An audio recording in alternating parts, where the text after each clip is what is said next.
Good afternoon, everyone. It's 20 past 5 on Tuesday, the 21st of September, the autumn equinox. One day to go before the big Fed news, and clearly an awful lot of headwinds. We've got the Fed, we've got this US debt ceiling that's worrying an awful lot of people, including Helen Yellen, and we've got this company in China that's gone belly up in quite a big way. So we had a very strong down day on the market yesterday. Well forecast on here, as you can see. An awful lot of red on VectorVest, and all the measures of the market, in fact, are down, including the longest term measure of the trend, the confirmed down. So at the moment, VectorVest does not advocate buying any stocks at this time. Okay, so let's not just run in there and try and catch a falling knife. As you can see, the buy-sell ratio yesterday fell to 0.25. In other words, 4 times more companies on a sell recommendation than on a buy recommendation. That's in fact improved a little bit today. That 0.25 from what the research guys tell me on the buy-sell ratio, that defines a mega oversold situation, and today we've had a little bit of a bounce. Nothing worth yet, and the advice VectorVest doesn't advocate buying stocks at this time. I think good advice. So if we have a look at the VectorVest composite itself, that's the VectorVest composite, which is this equally weighted index of all the shares we follow in North America.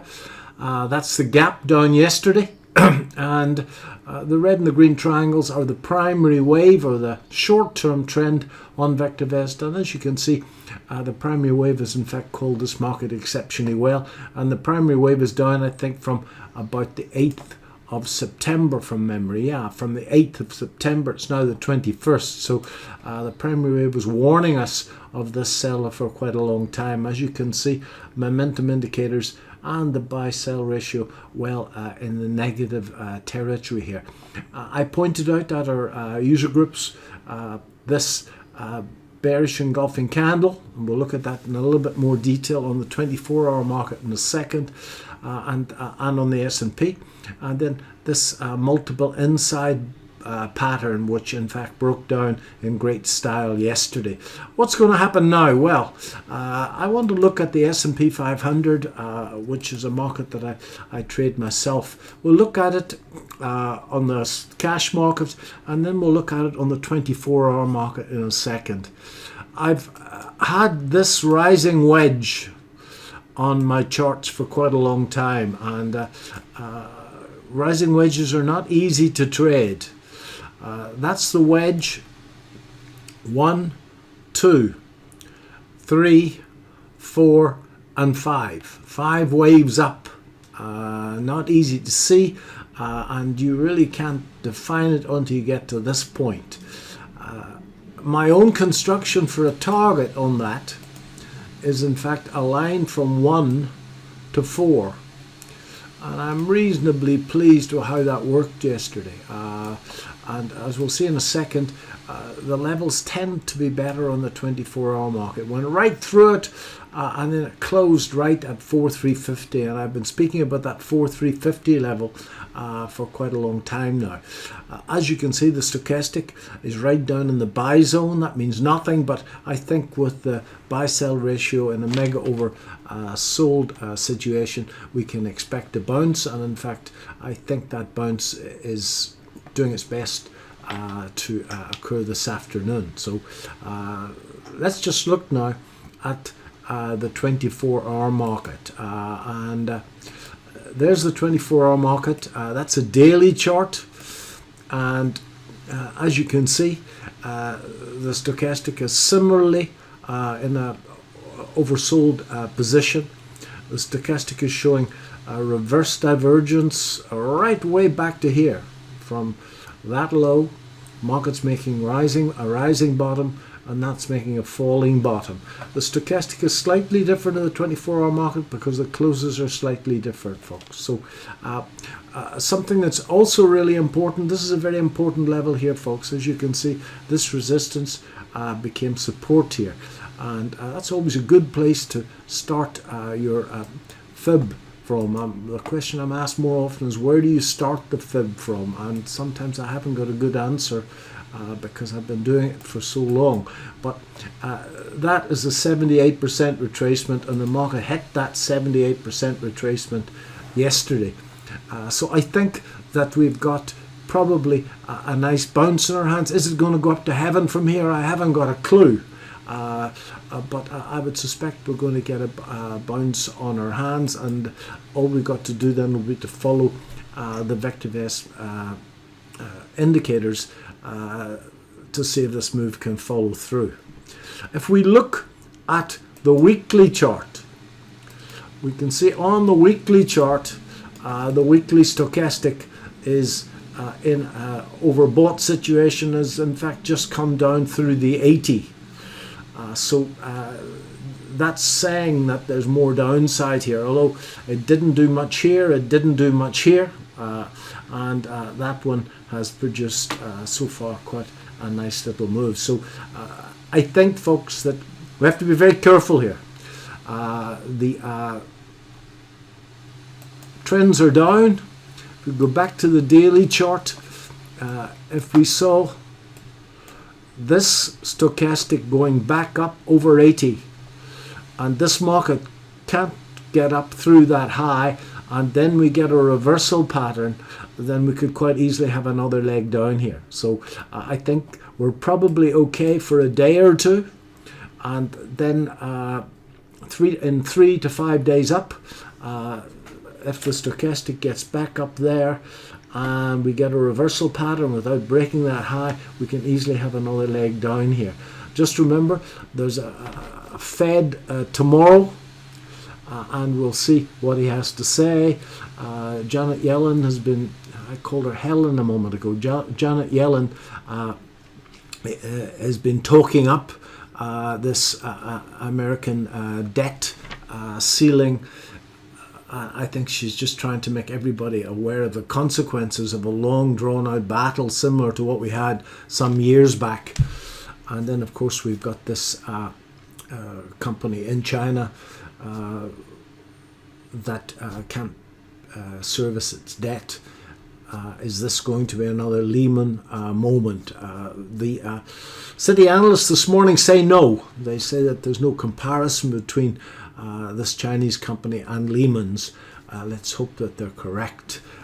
So I have some positions in the American market. I've been very, very wary of the American market. If we go back to the VectorVS composite and we look at this over the last year at least, we can see that this thing has been going nowhere and there's been no breadth in the market at all. So I've been really pulling back in this American market in this period. And I'm probably getting too conservative and old for this business. But they say that there's old traders and there's bold traders, but there are no old bold traders. If I go to my viewers tab, I'm still holding on to Deckers. I'm disappointed that it hasn't done better today. Now, these positions I've got, DEC, HCA, the stop loss is at entry on those two. And Square, I'm still underwater, and I'm holding it because I really like the Gartley pattern that's on Square at the moment. And we go to 3 months here, you can see this pullback in 3 waves, this push off this 78% retracement, and it's doing its best to get up here in a pretty ghastly market indeed. So I'm not going to be looking at any new positions until I see some green light on the front page of VectorVS USA, and I don't see any there today. So that's my best shot at this, folks. I think we've got to be very, very careful, and we could easily have another leg down. If you look at this, since 2000, since the COVID thing, you can hardly see the pullback. Okay, so but I think it'll make a right shoulders here. Now, speaking of right shoulders, we have a look at the gold market, and the gold market, based on my double stochastic, which is a daily chart and a weekly chart. I'm long of gold. I'm long of gold at 1767. My stop loss is at 1752. And it's gone a little bit my way. It was looking much better a moment ago. I like this thrust.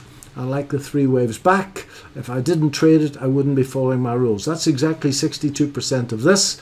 Both stochastics are in a overbought situation, both the weekly and the daily time frame, and I have no idea what's going to happen next, but all I know is that I'm risking $15 to make, hopefully, the next level would be 1836. If we get up there, that would be a wonderful risk to reward ratio. I'm reasonably happy with that, not because I know it's going to be a winning trade, but because I've followed what I've been doing for many years, and it's been very profitable over that period. And as many of you remember, that I was long in this bit here. I didn't get out in time, should have taken my money off at those old highs, but as I tell the UK people, they all end badly. If I'd taken profits there, the damn thing would have gone to the moon. I got stopped out at 1802 under these lows. Okay, so reasonably happy with that. Let's see how it goes. Back to the American market, nothing much has changed. S&P giving back a little bit, up 19 points on the day, and we're going to be a very noisy couple of days ahead of us. So just be very careful with open positions. If you can get your stops to entry, maybe lighten a little bit. The market will be listening to every word that Mr. Powell utters tomorrow afternoon. Read this taper. In the UK, I haven't done much, and I'll do a video on that later in the week. I'm reasonably happy with all the shares that I've got there. Mining has taken a bit of a hit, and I'm still looking at SLP and Jubilee for an entry when the dust settles. Take care of yourselves. Bye-bye.